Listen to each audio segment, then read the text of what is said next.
Vivimos bajo una cadena de pensamientos que selecciona y aísla un único aspecto de la realidad. Mathieu Ricard. Un día, cuando caminaban por una región montañosa, Gautama Buda, ya mayor, bajo el sol de mediodía, le dijo a su discípulo Ananda: Estoy sediento, Ananda. Cuando atravesamos las montañas, pasamos un arroyo. ¿Puedes retroceder el camino y traerme un poco de agua? Ananda, deshaciendo el camino, llegó al arroyo. Pero cuando llegó allí, se dio cuenta de que unas carretas acababan de atravesarlo, embarrándolo todo. Las hojas muertas que antes yacían en el fondo, ahora flotaban sobre el agua. Ya no era bebible, y por supuesto no podía llevársela a Buda. Así que decidió regresar junto a Buda. Además, sabía que unas millas más allá del sitio en donde habían parado, corría un gran río de agua cristalina. Y Buda, que era muy estricto, le dijo: Vuelve otra vez, porque recuerdo que cuando pasamos esa agua era pura y cristalina. Ananda protestó: Entiéndelo, entre que llegamos aquí, pasaron unas carretas por el riachuelo y el agua ya no es bebible. Lo sé, dijo Buda. Pero ve y siéntate a la orilla, lleve el tiempo que lleve. Ve y siéntate. No te metas en la corriente, porque si te metes en ella la ensuciarás de nuevo. Simplemente espera, observa y no hagas nada. Esas hojas muertas desaparecerán, el barro se asentará. Entonces llena mi cuenco y regresa. Ananda fue al riachuelo de nuevo, porque no podía desobedecer a Buda, y allí se sentó esperando. Y esperando, vio que el barro y las hojas muertas se iban asentando despacito, dejando el agua clara y pura, tal cual es su naturaleza. Llenó su cuenco y de regreso entendió lo que Buda trataba de decirle. Ananda, no te metas en el río. No sigas la corriente de tu mente. Espera en la orilla y simplemente observa. La naturaleza verdadera de tu mente es esa claridad cristalina, ensuciada por pensamientos y emociones pasajeros.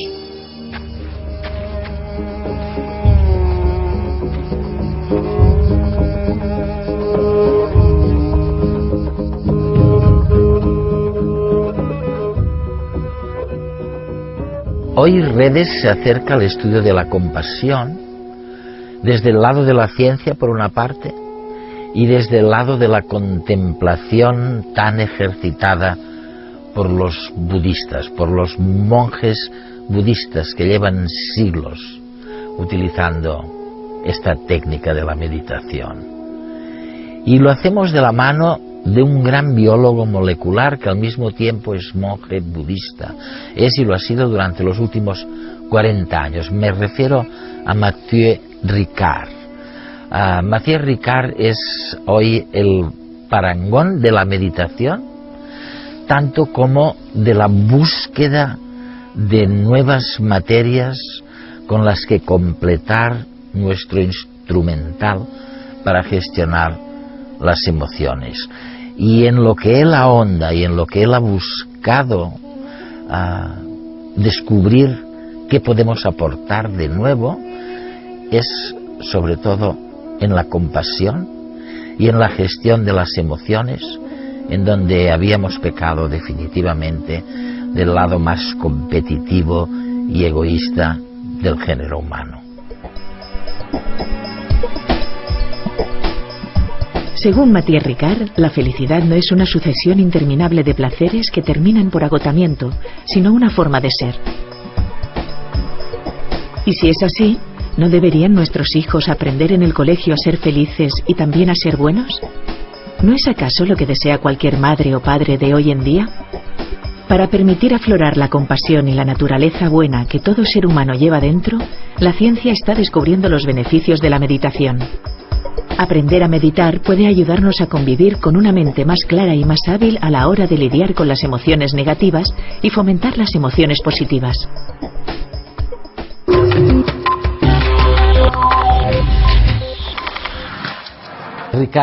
Mathieu Ricard, nos encontramos hace varios años. Bueno, tal vez no fuera el principio, pero casi. de este encuentro. Este encuentro que es entre científicos occidentales y los contemplativos budistas. De hecho, tú has sido ambas cosas, porque sé que eres biólogo y un gran biólogo,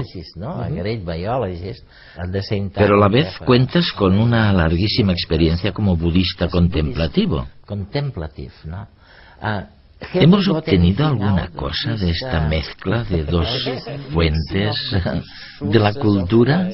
Sí, sí. Creo que hay varias cosas nuevas en muchos ámbitos distintos. En el ámbito personal, resulta apasionante formar parte de una investigación tan pionera. Creo que la neurociencia contemplativa está en plena edad de oro. Y es muy inspirador participar en esta era de descubrimientos magníficos. Además, desde la perspectiva budista, la idea es contribuir con algo a la sociedad. Si pudiéramos ayudar a lograr que las personas encontraran más equilibrio emocional, forjaran una sociedad más compasiva y fueran más felices y más altruistas, sería estupendo. Por ejemplo, el año pasado empezamos a estudiar varios aspectos del amor altruista, de la empatía, la compasión con objeto y sin objeto, de una manera muy detallada, relacionándolo todo con los fenómenos cerebrales. Queremos saber cómo se pasa de la benevolencia a la empatía, a identificarse con el que sufre, y luego la compasión, que es el deseo de que los demás dejen de sufrir, y de buscar un remedio para el sufrimiento y su causa. ¿Cuál es el proceso? ¿Cómo funciona? ¿Cómo se relaciona con el cerebro? ¿Hay que sentir el sufrimiento del otro para sentir compasión o no? ¿Basta con el amor altruista? Todas estas cosas se pueden estudiar desde la perspectiva de la meditación y de la neurociencia, y se pueden aunar ambas. Así que es maravilloso. La neurociencia sorprendió a todo el mundo hace unos años cuando declaró a Mathieu Ricard el hombre más feliz del mundo. Francés, doctor en bioquímica, trabajó en el Instituto Pasteur con el premio Nobel Jacques Monod y luego se reconvirtió en monje budista. Ricard y otros meditadores de larga experiencia fueron sometidos a un exhaustivo experimento con escáneres cerebrales para medir las consecuencias de un tipo de meditación concreto, en el que se genera un estado de amor y compasión pura, no enfocada hacia nada ni nadie en particular.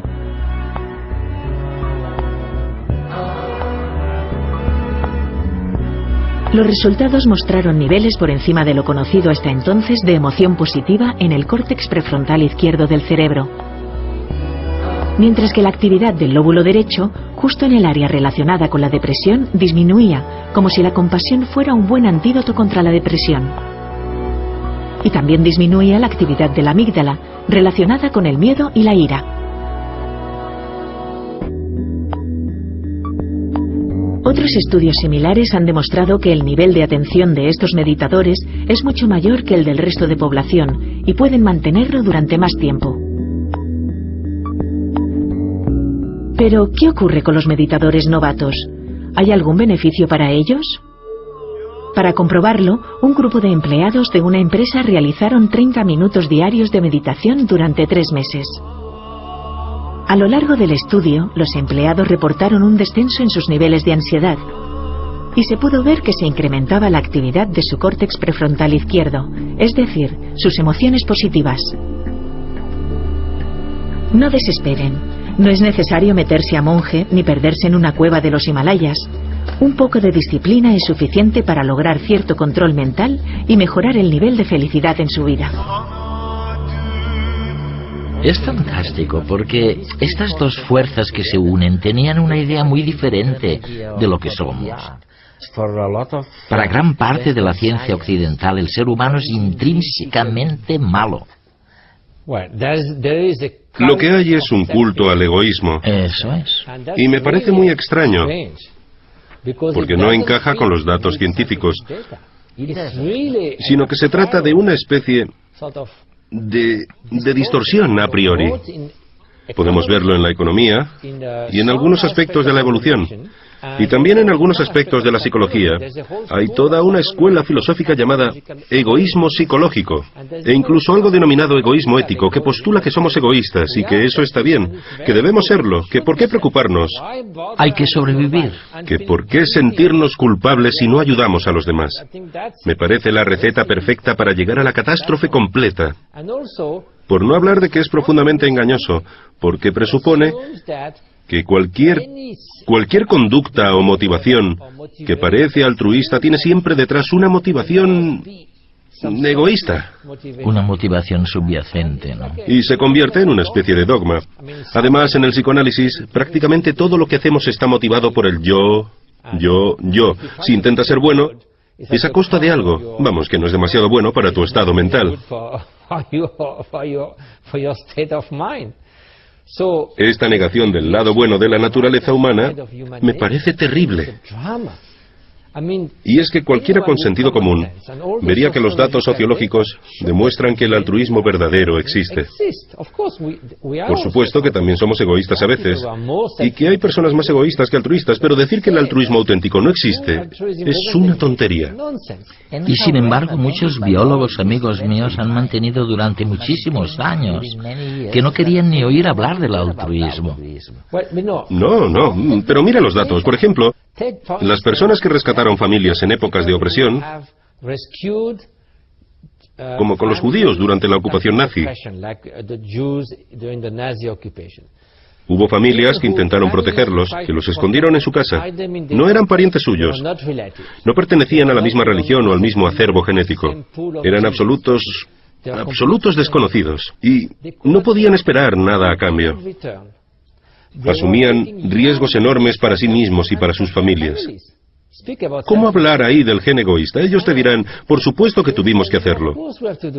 Somos parte de la misma familia humana. A ver si puedes encontrar una motivación egoísta ahí. Imposible. Es una tontería, por eso hay que explicar la realidad. Pero Mathieu, ¿aceptarías entonces que al principio de este argumento, de este debate, o de esta discusión, el budismo estaba más cerca de la ciencia, en el sentido de que vuestro concepto de la naturaleza humana era bueno? Bueno, existe un potencial para el bien que siempre está ahí.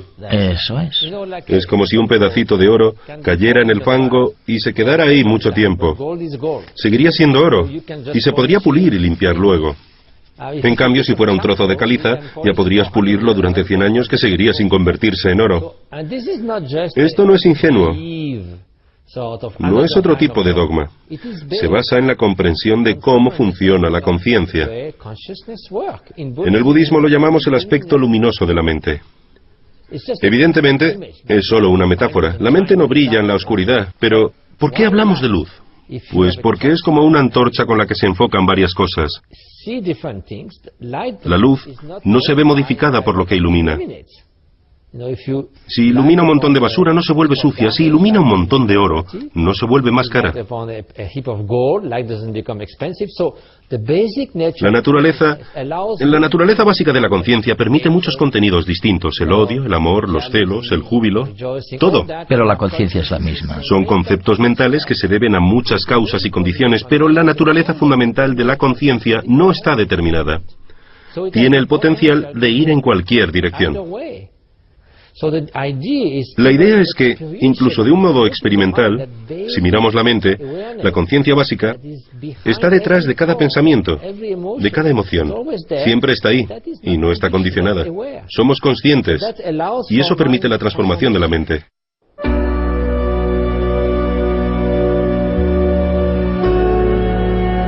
Nuestro estado mental, la forma en que interpretamos lo que nos sucede, es lo que realmente determina nuestro grado de felicidad y bienestar interno. Pensamos que ese tumulto de emociones y pensamientos que nos acosan a diario nos son propios, que son la naturaleza misma de la mente. Cada imagen es un estado mental que se sucede uno a otro de manera casi ininterrumpida. Creemos que esa sucesión de imágenes, hermosas, dolorosas o diabólicas, forman parte de nuestra naturaleza intrínseca. Sin embargo, para los budistas, esas imágenes, las emociones y los pensamientos son proyectados en nuestra pantalla cerebral, pero no pertenecen a la mente, no son parte suya.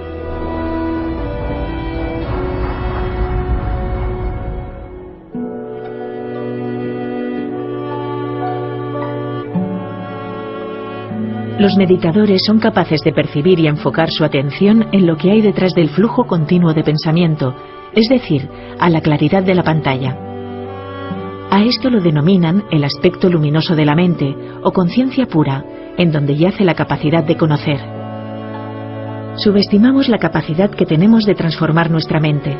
Sin embargo, entrenarnos en fijar nuestra atención en dicha claridad nos ayuda a lograr un estado de ecuanimidad o imparcialidad interna que evita que nuestras emociones y pensamientos nos arrasen. Si conseguimos modificar nuestra mente, podemos cambiar nuestro mundo interior. Una tarea más fácil y más a nuestro alcance que el cambiar las circunstancias externas del mundo en que vivimos. Has estado contemplando como budista y como científico, que has sido siempre, durante más de 20 años, ¿no? ¿En el Tíbet? 40 años, sí. 40 años, sí. Increíble. Tras 40 años, ¿cuáles crees que son las cosas de las que nosotros, en el resto del mundo, nos podemos beneficiar más según tu investigación y tu experiencia concreta? Creo que es importante conseguir la libertad interior de este proceso mental de odio, celos, arrogancia, deseo obsesivo, con el altruismo y compasión que surgen de esa libertad. Me parece que esto es lo que la humanidad necesita por encima de todo. Necesitamos una sociedad más compasiva. Ahora somos interdependientes, así que, si no cooperamos, todos seremos perdedores. ¿Y a qué nos referimos por sociedad compasiva? Nos referimos a una en la que tengamos consideración por los demás. Nos preocupemos por el prójimo. Mira la economía. Todos estos escándalos y crisis son producto del exceso de codicia, de personas a las que no les importa realmente los ahorros que manipulan. ¿Por qué disminuye la calidad de vida? ¿Por qué existe una brecha tan grande entre el norte y el sur? ¿Por qué hay toda esta pobreza? El mundo podría solucionarlo todo fácilmente con los recursos que tenemos. El altruismo es el único rasgo que podría abordar el presente, el medio plazo y el largo plazo. Y esto conduciría con toda probabilidad a grandes reformas en el sistema educativo, ¿no? Bueno, tiene que hacerlo, sí. No tengo hijos, aunque sí participo en 40 proyectos humanitarios con 15.000 niños para los que construimos escuelas. Así que cuento con cierta experiencia tratando con niños. ¿Y qué esperamos cuando educamos a los niños? Convertirlos en seres humanos buenos, personas que sean felices en la vida, que no estén deprimidas y se suiciden. ¿Acaso basta con desarrollar su inteligencia y llenarles la cabeza de información sin desarrollar ninguna cualidad humana? Queremos personas buenas y equilibradas. Pero la educación parece estar interesada en cualquier cosa, salvo eso. Por tanto, hay algo que claramente falta. Lo que está sugiriendo es que probablemente no deberíamos preocuparnos tanto de los contenidos académicos y sí un poco más de las cualidades humanas necesarias para ser felices. Por supuesto.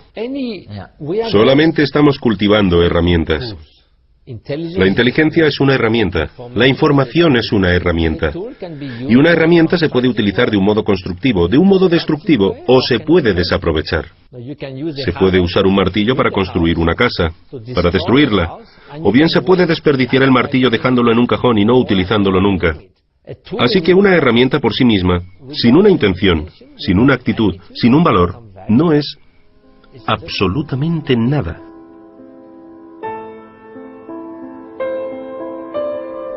Tal vez sea la compasión la emoción que nos hace más humanos. No podemos experimentar compasión por nosotros mismos como seres aislados, sino que ésta surge en relación con el otro. Nuestra individualidad, de algún modo, se suaviza al entrar en relación con el dolor y la necesidad de los demás, promoviendo en nuestro interior el deseo de ayudarlos. La filosofía budista considera que la naturaleza real del hombre es compasiva y parte de su entrenamiento mental está dirigido a fomentar esa compleja emoción. Durante el entrenamiento, la parte emocional que nos conmueve y abruma, cuando por vez primera observamos el dolor ajeno, deja paso con el tiempo a una compasión más sosegada, aunque igualmente profunda. Un punto de vista bien distinto del de Occidente, donde tradicionalmente nos hemos reconocido especiales y distintos al resto de la naturaleza. Al comienzo, la idea de la supervivencia del más apto fue llevada a extremos por algunos filósofos del siglo XIX, como Herbert Spencer, quien declaró: «Al débil y al estúpido de la raza se le ha de dejar morir, de modo que el fuerte pueda sobrevivir y la raza humana en su conjunto progresar hacia mayores perfecciones».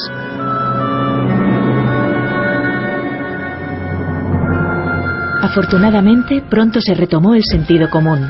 Y nadie duda ahora de que el hombre pueda alzarse por encima de esa lucha por sobrevivir, y que los comportamientos altruistas tienen cabida en la naturaleza. Gracias a los avances científicos vivimos más y en mejores condiciones, a pesar de que algunas aplicaciones de la ciencia hayan tenido fines menos nobles. El estudio de las emociones positivas como la compasión es muy reciente y cada día va en aumento. Tal vez sea hora de dar una vuelta más de tuerca e incorporar la compasión no solo como objeto de estudio, sino como la conciencia de la ciencia que vele por el bien común en todas sus aplicaciones.